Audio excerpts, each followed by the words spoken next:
If you're 40 years old or older, this video is for you. I recently turned 40 years old and I wanted to make this video to share my YouTube experience on everything I did right and everything I did horribly wrong, to try and inspire you all to try and start your YouTube channel rather sooner than later, the importance of why you should start your YouTube channel, what it can do for you, for your family, how it's changed my family, as well as some tips that I believe will help you on your journey and some ideas as well that will help you with your videos.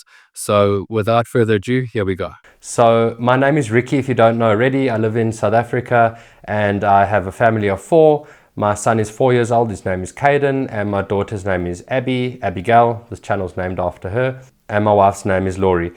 We stay in a small suburb called Johannesburg, and I worked in the medical and dental industry for over 12 years. I did quite a lot for this company. I did all their graphic design and all their website work, as well as their marketing. I was their IT manager as well. My background is graphic design. I learned that when I was 15 years old. So I have been doing that for a very long time, although that is starting to become very obsolete now with AI. With anxiety, I was forced to leave my job. Some of you have already seen our previous videos, so you'll know exactly what I'm talking about. But the loss of our son and daughter really played a big part in that. Since that happened, over the next few years, I did a lot of different things. I went into different ventures, and some things worked, some things didn't work, and it was very difficult to get to that type of salary that I was earning for all that time. So it became very uncomfortable, very difficult. We had to change our lifestyle, but we made it through. And I persevered for a while. I started another channel a couple of years ago. I made one video on wrestling, and I decided just to stop. I had a lot of social anxiety. Just after I started that channel, my best friend passed away. So that was another personal tragedy for me. And I just didn't feel like being in front of camera. Almost a year ago, I decided to start this channel, which is called Abigail Knows Best. And we started with some videos, which was at a theme park called Gold Reef City. And we posted a few shorts. And to my surprise, we started getting a few thousand views there, a few thousand views there. And what really was great was I started connecting with a lot of people through the comment section, especially with the videos of the passing of our son and daughter. We connected with so many people, and I think that's what helped me push on with this YouTube channel. It got a whole lot of views, which was fantastic. At that point, we were not monetized. I film all my videos myself, I edit my videos myself, but that doesn't mean it takes extra skill to do stuff like that. There are programs out there that will help you do it. There are AI assists that will help you edit your videos, literally. And don't let that be something that lets you not create your channel, because that's gonna, put a back foot on things and kind of demotivate you in a sense. If you've been thinking of starting a YouTube channel, or you've already started a YouTube channel, or you're not sure exactly what type of content you want to put out, if that's something that's stopping you, that's really something that shouldn't stop you, because the subject that you're looking for is right there. Create a video on what should I do? I want to be a YouTuber, but I'm not sure what type of video to put out there. Make a video about that. You will be so surprised at the amount of people that you can relate to, the amount of people that will comment, the amount of people that will motivate you through those comments, people that are going through similar things, worse things, people that have been through those things but are now doing a lot better in terms of YouTube. So I would really encourage you to do that. One of the huge benefits of having a YouTube channel is not only the income, but working for yourself as well. Now, we are not a huge channel by any means. We have about 3,200 subscribers, but that's enough for me to help sustain my family. We were not on the YouTube Partner Program for a vast majority of us being on YouTube on this channel. Now, it can be very daunting and very scary when you look at the requirements of how many subscribers you need and how many watch time hours you need in order to get monetized. It's very, very easy. And that doesn't mean it's not going to work for you. You just need to find the right type of media that you will find that will connect with the people, that will connect with you. One of the most important things that I like to talk about is the algorithm. So I like to say there's no such thing as an algorithm, but hear me out. So the reason that I say that is because the algorithm for me, and I take this straight from Mr. Beast, and there's no one more successful in YouTube than Mr. Beast. Say what you want about him, but he is an absolute genius when it comes to YouTube. And his theory on this is that there's no algorithm, it's your audience. For example, you put out a video, it gets put out to a whole lot of people, which is your audience.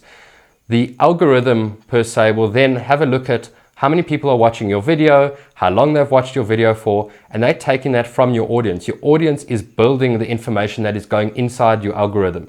So I wouldn't worry about how to hit the algorithm, how to crack the algorithm, algorithm hacks or anything like that.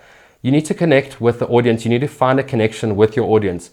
And everywhere in this world, there's a place for you guys. There's a place for everybody. There's somebody that's going to relate to you. Whether it's a story you think nobody's been through, nobody's going to understand.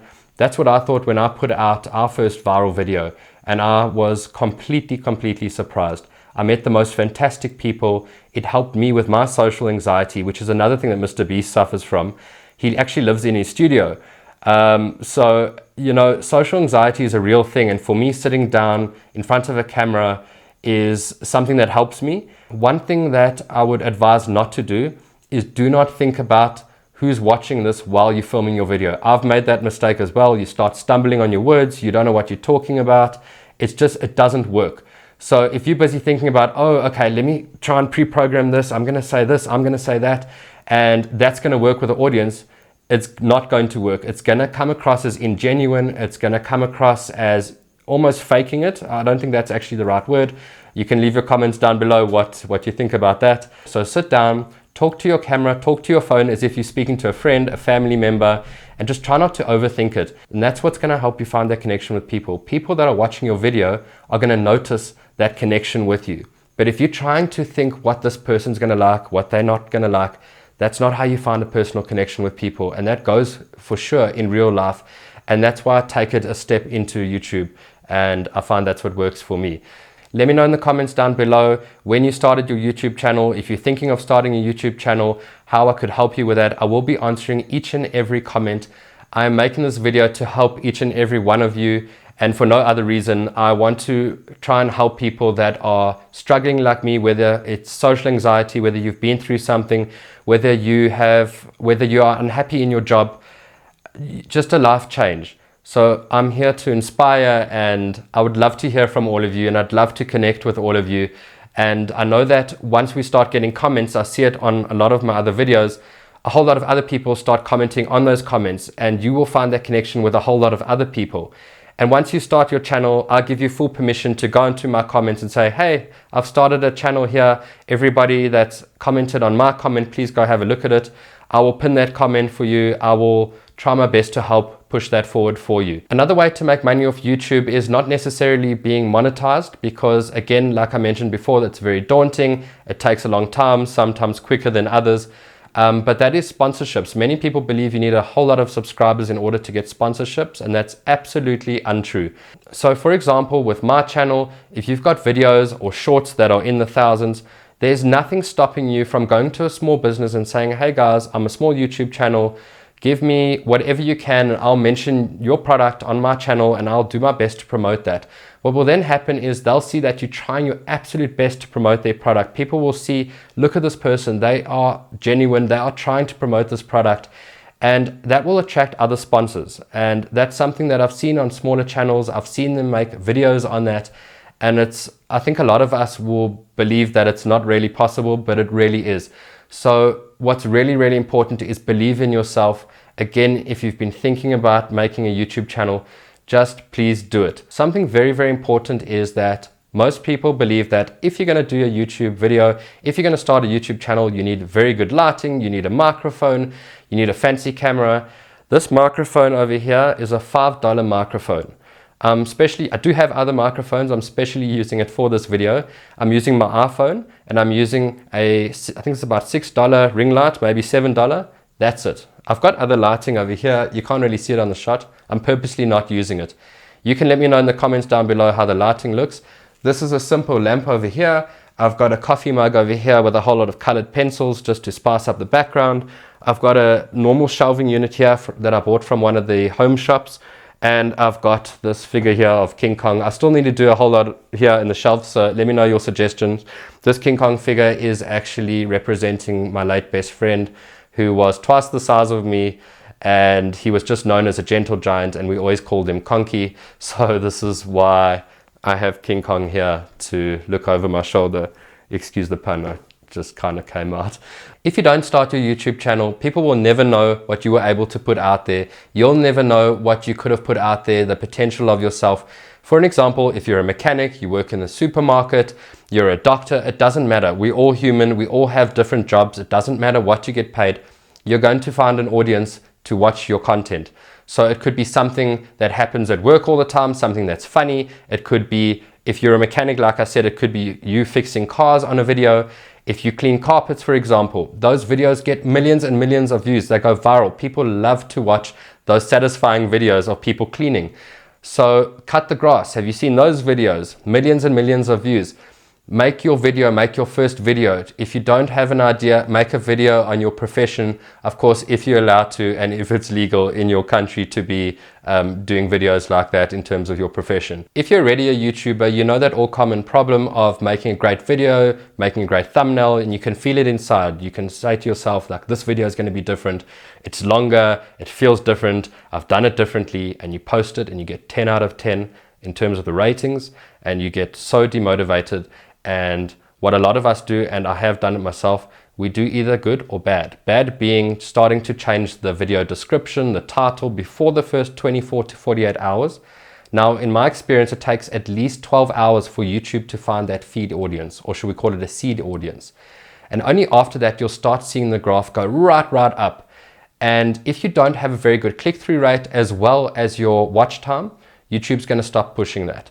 So generally what I find, if you've got a video that has a good watch time of between 4 and 5 minutes, the algorithm is going to push that like crazy. Anything under 4 to 3.5 minutes, it's going to stop. You're going to get a few thousand views, but that's all you're going to get, and it's going to flatline itself. So it's very, very important to realize that when you post a video, don't change anything, don't change the description. It's going to mess with the algorithm, and that's going to mess with your awesome video. If you're going to change the title, if you're going to change the description, I would say wait at least 48 hours, or take it a step further, wait 72 hours. And then make sure as well that you've put it into the right category. That's often a problem, because if you're doing a video on, let's say, fashion, and now you go and put that into a medical category, it might be the best video in the world, but nobody that's interested in medical is going to be looking at fashion. Well, there'll be a few, but that's not going to be your whole audience. And that's going to tank your video. That's going to signal to the algorithm your video is not good. And there goes your motivation, there goes your video. And that's often what stops a lot of us. So try not to do that. The good that I spoke about in terms of what you do when you see a 10 out of 10, and that is patience. Don't do anything. Wait. Another thing that you can do is remix your long form video into a short, and your link will appear with a video name automatically at the bottom. So shorts tend to take off a lot quicker. If people enjoy that, or you don't give them all the information, but you give them quite a lot of information, but leaving them needing more information, and put a little description, they click on the full video below, that is going to help your video. And what's going to happen is the algorithm is then going to pick up on it. Your video is never gone. It's never finished. It can always pick up. You could find after a year your video could pick up, and that all depends on the amount of watch time, likes, and comments, which is your interaction. So I would encourage people as much as possible to comment, interact with them. The more comments you get, the more that's going to help your algorithm. The more likes you get, that is certainly going to help your algorithm. It's a real thing. So if you're not getting many comments on your videos are not going to do well no matter what you do. So try your best to interact with that audience. I try to do this as much. I probably haven't done it as much with this. So let me know in the comments below what you think of this video. Lastly, the most important thing that I feel that will make or break your video, and that is that stigma where you need to create a video that's 8 minutes or longer. So the reason why a lot of people are saying you have to create it 8 minutes or longer is because when you are monetized, it puts in 2 sets of adverts. YouTube's going to push it out more because they have the potential to earn more because the adverts are shown more. If you make a video that's 12 minutes, 18 minutes, 25 minutes, it's going to be shown multiple times. YouTube is going to push that out more. So yes, in a way, it's important to make a video that's longer. But if you make a long video and you've got people that are watching it for 2 minutes, 3 minutes, you're wasting your time. You're better off making a 4-minute video or even a 6-minute video, whether you monetized or not, that's going to capture people more and you're going to get more watch time. So if you get 4 or 5 minutes watch time on a 6-minute video, so if you do that, it's going to go far more viral than a video that's 25 minutes long that's only got about 2 minutes watch time. So there's a lot of important aspects with that. You can go viral absolutely with a video that's under 4 minutes. It all depends on different things like the interactions, like I mentioned before, the comments, the likes. The subscriber count that you get from there does play a bit of a role, although it is smaller. But you've got to get people to interact with you. You've got to ask those questions. And I would focus more on that than the actual time of your video. if you are monetized and you are making an income from it, like myself, yes, by all means, try your best to make it over 8 minutes. Hell, try your best to make it over 20 minutes. But if your video quality and your content is not good enough, you should know, rather cut that down, cut out the scenes, and rather get people to watch that whole video, and that's going to help you to go viral. So with that said, if you are over 40, please start your YouTube channel. Please let me know if you need help. I would love to help you all. If you found this video interesting, or there's something you'd like me to address in the next video, something I could help you with either via a new video or in the comments, like I said before, I will be answering every single one of your comments, and I will be trying my best to help all of you to make a successful channel, or to make your YouTube channel that already exists more successful, and to know that there is a way to make an income from it. You can have more freedom for your family, having time for my son, having time for my daughter, having time for my wife as well. And coming from a very difficult 8 to 5 job for so many years in the corporate world, it was always very difficult. So yes, that is something where it's always very difficult to be able to do if you are time restricted in terms of your job and your income depends on it, or you're being paid by the hour. It's something that's very beneficial, and of course, yes, very scary. You have to get monetized first, blah, blah, blah. But start now. Even if you are in your job, start now. Start your YouTube channel. Don't wait. Hope this video did help you, and I hope it motivates you to get going. And until next time, like I always say, be kind to others. Cheers.